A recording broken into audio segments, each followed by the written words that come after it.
Gray. Welcome back to my channel. Today we're doing the April reading wrap-up. We'll talk about the 13 books that I completed in the month of April. We'll talk about ratings, some additional thoughts on them, and if I would recommend them to anyone else who likes the romance and romantasy genre. So let's jump into it. Before we get started, if you're totally new here, hi, I'm Gray. I post recipe reviews, subscription box reviews, product reviews, and a lot of booktube, book talk, bookstagram items. So if this is right up your alley, don't forget to like the video and subscribe to the channel. It's a totally free way to support me. If you are feeling extra generous, my Ko-fi link will also be included below. Let's get started. These are in no particular order. We had a mix of physical books as well as audiobooks this month, so I will have details about all of those. If you want to see the order in which I read these, I'll have my Goodreads link down below as well. You are more than welcome to send me a friend request. You'll see which books I'm reading, which ones I want to read, and any reviews I leave on there as well.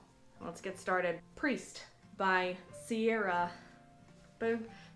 Simone. This is a 5 out of 5 for me. This one was very spicy. If you are expecting a love story, technically I guess there is one, but when I was considering this book, I checked on Goodreads and there was a 1-star review for someone who was definitely religious, and they're like, oh, you know, I was expecting there to be more love, not wanting him to get freaky immediately. Nah, I don't got time for that. So this was a 5 out of 5 on both my star rating and my spice level. I really, really love this one. I am very eager to pick up Sinner.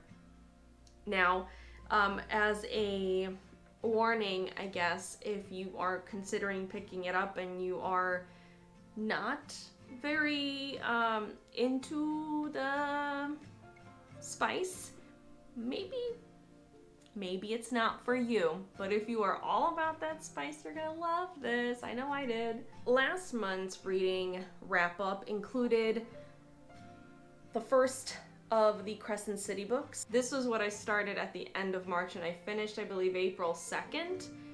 The second book in the Crescent City, House of Sky and Breath. 5 out of 5.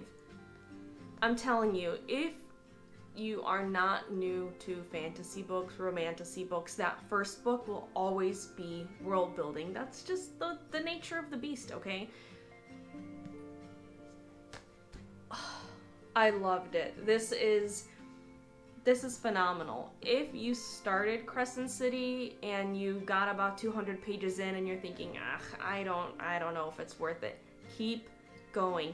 Take a shot of espresso or something, get through it, because the journey that these books take you on, it's all connected. ACOTAR, Throne of Glass, Crescent City, they're all tied together. If you are reading ACOTAR right now and then you just stop, I can tell you you're going to miss out on some of the best characters. I finished Kingdom of Hash last month and I'm still thinking about it. But these books really are a close second. As much as I love ACOTAR, Throne of Glass and Crescent City, Throne of Glass especially, they're really high up on my list of my favorite Sarah J. Maas books. So 5 out of 5. Of course, with that one being finished, I got to move on to the most recent published book by Sarah J. Maas, House of Flame and Shadow, the third book in the Crescent City series. I've heard a lot of mixed reviews about this one. Some people were like, this doesn't sound like Sarah J. Maas, she must have a ghostwriter. Maybe I'm just really going for the vibe and enjoying the adventure these books take me on. I loved this. This was a 5 out of 5 for me. I'm not one of those people, I'm not in the era where I am sitting and nitpicking someone's writing. I mean, if it's really obvious and like blatant spelling errors and all that, yeah, it's really going to become distracting. But the main criticism that I was hearing for this were people who were not fans of some of the points of view in this book. I loved it. I loved every single page of this, and I sincerely look forward to what's coming next in the whole Sarah J. Maas universe. So if you really like books 1 and 2, why would you not finish the third? It's such a good book. That's me. I'm not gonna get too salty, but I am pretty salty. I love this book. Next is Witch Please. I actually have this lent to me from my friend. I wanted to read this because I have 2 books that I still have from her that I want to read before we do our next book swap. But I actually listened to this in audiobook. It was free on Audible, so I listened to it, and I gave this one a 3 out of 5. I think it was very cute. It's a contemporary, like, rom-com type of deal where the plots are not going to be very deep. The men are going to be really hunky. They're going to love the female characters, but I like the Cinnamon. He was very cute. I like the premise of it. Definitely a good listen if you're looking for a quick read that's just very cutesy, a little bit cheesy. Nothing that's going to destroy you emotionally. So 3 out of 5. I really did enjoy this one. A series that has been on my TBR. I want to say, it's been on my TBR forever. By forever, I mean a couple of months, because I feel like I've just been plowing through these books. I just finished my 42nd book of the year, so I am 8 books away from meeting my goal. Reading, I think, is just cheaper than therapy, and I'm just having such a good time. It's been really great. So even though it hasn't been such a long time, I finally got to Fourth Wing. Fourth Wing is by Rebecca Yarros. 5 out of 5. I was so happy to read this, and I'm so happy that people kept telling me how good this is. I mean, you have a war college, dragon riders, really good romance, really great characters.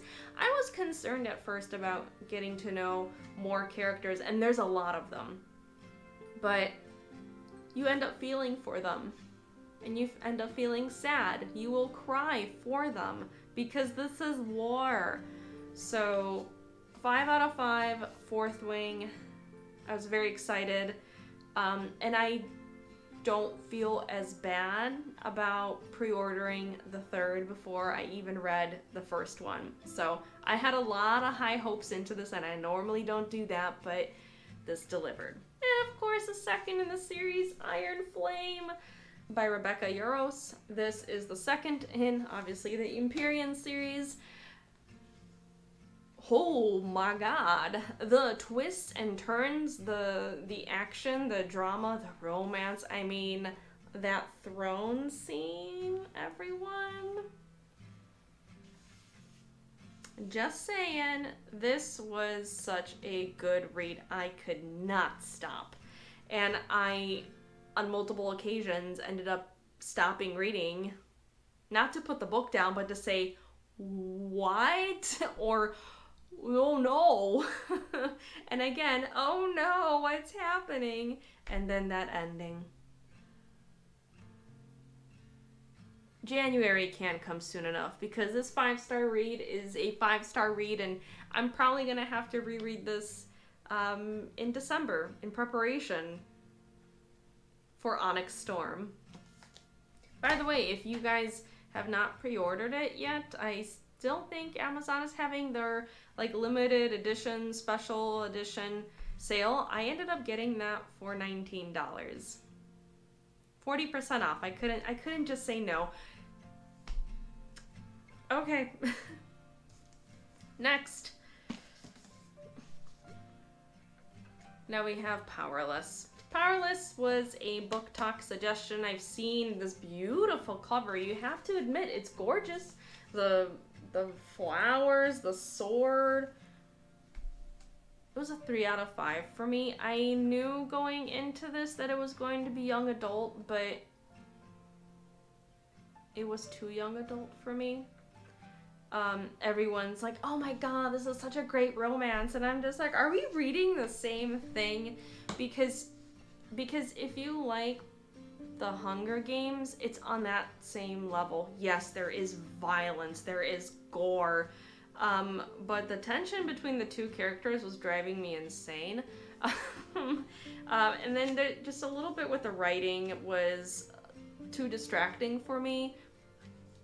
I enjoy detail, but when things are like overly descriptive in almost every sentence, it's an exaggeration, not every single sentence, but to the point where you're just like, oh wow, we're really digging into this, and then describing this, and then describing that. It takes away from the fantasy of it and the immersion for me. So a lot of people like this one. If you enjoy young adult novels, I mean, give it a try. You may like it. It wasn't my favorite. That's why it gets a 3 out of 5 for me. The last book that I finished in April, and we'll get to the rest of the audiobooks in just a second, is A Fate Inked in Blood. If you like Norse mythology, if you like the show Vikings, if you have a base understanding, you know who Thor and Odin and Freya are, then this is going to give you a little bit of a base understanding. There are subtle explanations throughout this book of what these gods and goddesses are like. I think it's pretty difficult not to know anything. Regardless, this doesn't leave you feeling lost. This is a really, really good read. A very different romantasy than I've read in quite some time, even before really getting back into reading. This was unique. This is book 1 in the Unfated series. This is by Danielle Jensen, and I'm sincerely looking forward to what's coming next. I kind of had a idea about the twist that happened in this. There were signs planted throughout the book, and I really am curious how it's going to play out in the second one. Freya definitely has some choices to make when it comes to her fate. So that's the physical books, and I guess which was the audiobook. But I did have a couple more audiobooks that I did listen to, Wildfire being one of them. Wildfire. This one was a 3 out of 5 for me. It's in the same realm as Witch Please, where it's a rom-com that's on the cheesier side. It's a very fast read, fast-paced. It didn't destroy me emotionally, but it was just one of those, like a Netflix movie, one of those holiday movies you turn on, or just a teenage rom-com movie you like to have on in the background, and you're not, you can scroll through TikTok while watching it. That's kind of the vibe that this book gave. It's in the same, I think it's by the same author as Icebreaker. I have not read that one, but again, TikTok really hypes that one up. And if it's in the same realm, if it's written the same way and same author and same universe as Wildfire, I'll probably pass on Icebreaker. This one is also like a sports romance, but there's only the mention of the male character being a hockey player. I don't think we ever see any hockey. They're just at a summer camp. So, again, 3 out of 5. The next is Bridgerton. The 3rd season is coming out this month, so I wanted to actually read the books. I do not have the physical copies of them. I haven't made a trip to Barnes & Noble in a little bit, but Audible had them for free for me because I have, I'm not sure if it was free for everyone or it's just part of the Audible plan I have. I wanted to listen to them, and I'm really picky about my audiobooks, especially if the narrator is a little on the annoying side. The Bridgerton ones are really, really good. So if you want to listen to the books, if you don't have the physical copies on them, the Audible ones are really, really good. So I started off with The Duke and I. Season 1 of Bridgerton is based off of The Duke and I, which follows Simon and Daphne. That was a 5 out of 5 for me. I spread that one out over a couple of days, so it was a really delightful read, or listen. After I finished that one, I moved on to The Viscount Who Loved Me, which is what the second season of Bridgerton is based off of. And 5 out of 5. I really enjoyed it. There are a good amount of portions of the book that are not exactly in the season. I'm actually rewatching season 2 right now, preparing for season 3, but just trying to compare between the books, which is what I originally really wanted to do. But 5 out of 5, really good audiobook. After that, of course, with season 3, I picked up the third in the Bridgerton series, Romancing Mr. Bridgerton, which follows Penelope and Colin, that we'll be seeing in season 3. 5 out of 5. I'm really hoping there's some specific scenes that are going to be in the show because they were really good. So basically, those are the 3 Bridgerton books that I listened to. If you love the series and want to read the book, maybe don't have time to sit down and read, pick up the audiobooks. They're really, really good. And the last audiobook I listened to was Hooked, which is... how do you describe it? It's like Peter Pan, but modern, but not quite Peter Pan. And also our male main character is a villain, and his name is James Hook, and he gets with Wendy.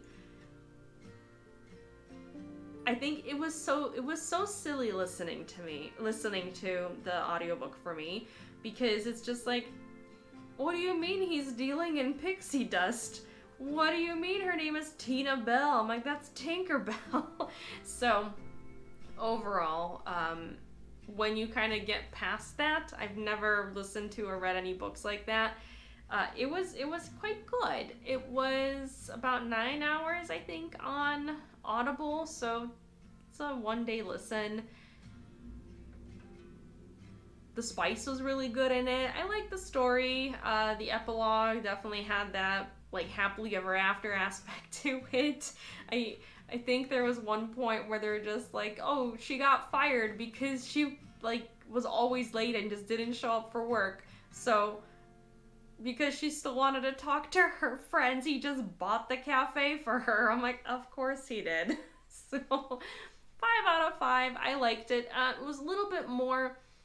I graded this one higher than the other like rom-coms because this was not a romantic comedy. This was on the darker side. It almost gave off like mafia vibes. I really enjoyed it. And that is the April reading wrap up. I hope you enjoyed this video, and if you like this type of content, again, recipe reviews, subscription box reviews, book reviews, book wrap-ups, all that booktube, bookstagram type of stuff. I hope you give this video a like, subscribe to the channel, and I look forward to having you in the next one. Until next time, take care and stay amazing. Bye!